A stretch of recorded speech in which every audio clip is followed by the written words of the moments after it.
The drums echoed across the dusty valley as the villagers gathered, their eyes fixed on Daniel, a quiet young man who had lived on the edge of town since his parents' passing.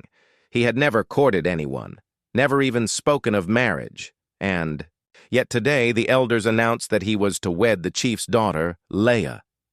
Daniel was stunned. He hadn't been asked, nor had he agreed. Whispers rippled through the crowd. Why him? Why now? Leah herself seemed equally confused, though she stood proudly, her dark braids crowned with feathers of honor. Daniel's heart pounded, but he respected tradition too much to defy the council openly. Still, he felt as though a life had been stolen from him. The wedding was carried out swiftly, binding him to a woman he barely knew. For weeks afterward, Daniel struggled with bitterness. He worked the fields in silence, avoided the village gatherings, and spoke little to his new wife. But Leah was patient. She left him small signs of kindness, a bowl of stew left warm by the fire, a blanket mended with careful stitches, gentle words spoken when no one else was listening. Then one evening, as the sun bled red across the horizon, Leah revealed the truth.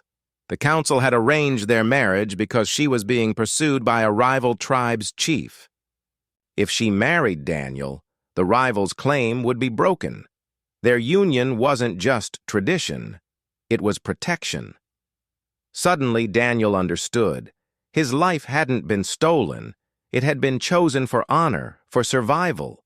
And in that moment, he saw Leah not as a stranger forced upon him, but as a brave woman who bore the same burden. What shocked the village was not the marriage itself, but what grew from it. Against all odds, Daniel and Leah became inseparable. Their partnership brought peace between tribes, and their unlikely love story transformed suspicion into admiration. The man who once thought he'd lost his freedom had, in truth, been given a destiny greater than he ever dreamed.